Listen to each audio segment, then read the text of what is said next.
Hey, this is Troy and Milo, father-son duo selling Magic cards and Pokemon cards out of North Carolina.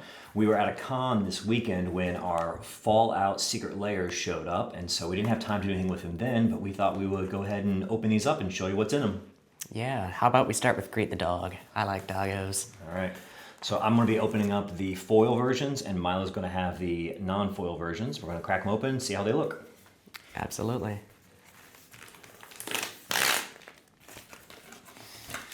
Everyone likes doggos, so I feel like this one is, I don't know how the value is on it, but I think the artwork for this one is going to be popular just due to the fact dogs in the memes. All right, we're going to hold these up side by side so we can compare the looks. Yeah. Let's see. Starting with, All right, we have Dog Meat Faithful Companion up first. yeah, Yoshimaru reprint is well needed. Arcane Signet. As a dog tag. We have the Lightning Greaves. This is Patchwork Banner, which is getting a reprint from Bloomborough. Yes. Yeah, I believe it's the first time. Yeah. And then, of course, because it's Secret Lair, we've got to have another Soul Ring. So Soul Ring as a dog food. And then the bonus card in this one was the Command Tower. Look at the foiling. It's actually really solid. I don't know if you can tell in the camera, but the artwork on these is really nice. And the quality is pretty good for a Secret Lair. Sometimes I feel like the foiling's like underwhelming, but these are foiled really nicely. Surprisingly enough, these are traditional foils, not rainbow. So Yeah, nothing special in these. All right, so that is the dog meat one. Next up, we've got Rad. And this one will be Radical. please no. Sorry, that fits more with the Turtle Superdrop than Fallout. Any of y'all ordering that? I believe all of it's still in stock, actually. As an elder millennial, I'm actually super excited for Ninja Turtles because I have so many fond memories of watching that show and reading the comics as a kid. I'm actually excited for Turtles. I don't know how anyone else is, but all right, here we go. Let's show these up. First up is, I'm hard to read that from behind. It's going to be Ripples of Potential. Absolutely. And Mutational Advantage, both being the first reprint since Fallout. Same with Rad Mothman. Yeah. Actually, no, sorry, the Wise Mothman, but Rad Mothman would have like a skateboard and street punk vibes.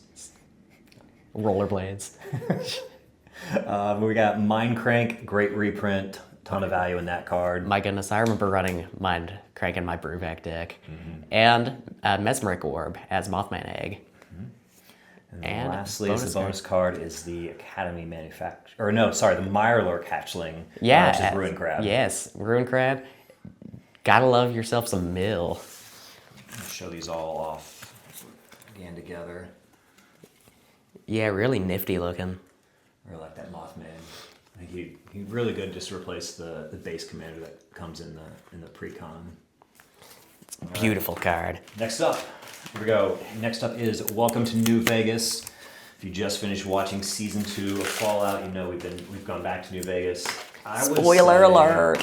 I would say New Vegas, probably my favorite of the Fallout games story-wise. Gameplay-wise, I did not like it as much, but it had a phenomenal story. I need to go back and replay because it's been a few years. The problem is with Fallout games for me and any Bethesda game is I end up spending my entire time just wandering the world instead of actually like solving the problems. And mine are backwards. Oh, that's interesting. I actually have my bonus card is on the front for some reason, so we're gonna move that to the back. Yeah. We start with Benny. As Tiny Bones. Yep. First printed in Jumpstart.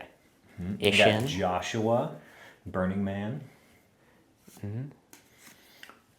Got here is the custom caravan deck, which is Deck of Many Things. What a weird card. It's so weird. I understand why it's in Fallout because of the gambling aspect, but rolling a d20 feels different. I feel like it should have been like a coin flip thing. Yeah, that feels... they did dice rolling in the Mr. House pre-con. That's true, yeah. He had shenanigans. And then Platinum Chip as Caged Sun. Which is a great card. Solid mana doubler. And then, man, Nuka-Cola Machine getting reprinted as Sunset Sarsaparilla is so good. It's such a great card, especially with all the food shenanigans you get into with TMNT. Oh, the combos, honestly. Lastly, Big Score. What was originally intended to be the last one. Which is my first card. Yeah, great value in this one. I think if you're looking for anything that's going to be your hit from this Secret Lair.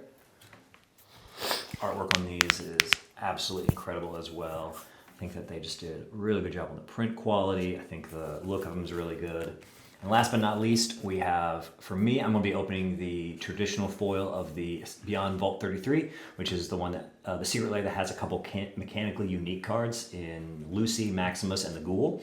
And then Milo's going to be opening the Silver Shroud promo that came with it. We didn't do the non-foil version, simply because we figured we could pick that up from Walmart or a WPN store, because they're going to be readily available there.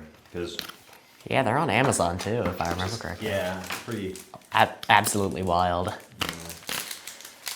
No, I think that in these mechanically unique cards, you never know if they're gonna kind of pop off. Sometimes they don't do too well, but other times you have, like we did the Jaws Secret Lair. The headliner from there, Jaws, was so good. I mean, that card's I think still holding strong at over $100. So we'll see if any of these cards go that high, but I think they're all pretty unique and actually really fit the flavor of the show, especially Lucy Do-Gooder. I love the fact that there's some group hug shenanigans here with, you creating a token and making a copy of it for yourself as well. I think that really fits her flavor as a character from the show, and also just the artwork is really, really good in that. Then you have, next up, we have the Ghoul. He's going to be whole zombies and, if I remember right, zombie mutant token stuff, and I think that art was really good of Walton Goggins. Maximus, I think this is the weakest of the three. I'm not a huge fan of energy stuff. I think I've always felt energy was a clunky mechanic. Original Kaladesh block was great. Reprint of pre-war formal wear. I love the Lucy in her wedding dress. I do think that is good artwork for a solid card. Then you have Spirit Mantle, another good one of Lucy first leaving the vault. Then you have T60 Power Armor, which is just a reprint of the T45 Power Armor. Really pretty card. Once again, energy shenanigans, but actually I like that card. Huge flavor win. Great card in this deck is Academy Manufacturer. I mean, just if you make a token, make one of each. If you make a token, make one of each, which is really, really nice, especially if you pair it with the vending machine over here. Sunset Sarsaparilla machine, because infinite combos, you can never have too many.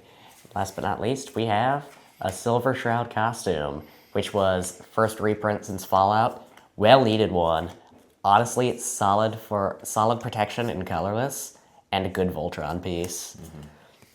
All right, that's the Fallout Vault. Personally, I think value-wise, the most value you're going to get is going to be from probably the New Vegas one. I think that one is kind of just good all around. You use a lot of decks, but I do think that the Wise Mothman is probably the one that has the most expensive single cards in it. But it's going to be a bit more limited because it's going to be kind of focused around mutants and the Wise Mothman Precon.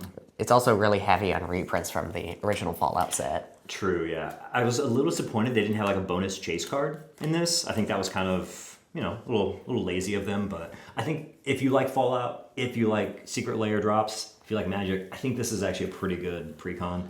This is a pretty good drop. When we were at con this weekend, people were talking about it. A lot of people were real excited to have theirs come in, so I think as many people can be down on Secret Lairs, I do think there's excitement for it. And I think the best part of Universes Beyond is its ability to draw in new players. I mean, I talk about this all the time. I kind of got into Magic because of Warhammer 40k Universes Beyond. I'm a big 40k fan. Milo had already played for, how long have you been playing before I got into it? My first set was Zendikar Rising 2021. Yes, I mean, he'd been playing for a couple years before I got into it, and it's been cool to kind of start playing together. And if it hadn't been for Universe Beyond, I wouldn't be playing Magic today. And so for all the haters, I understand you want Magic to be Magic, but I think that Magic is for everyone, and Magic should be able to draw new people into it. So thanks for coming and hanging out with us today. We're going to do one quick pass of all the cards. You can kind of see what they look like up close, but thanks for hanging out with us in the basement and cracking some Secret Lairs. Once again, Milo and Troy signing off. Pow.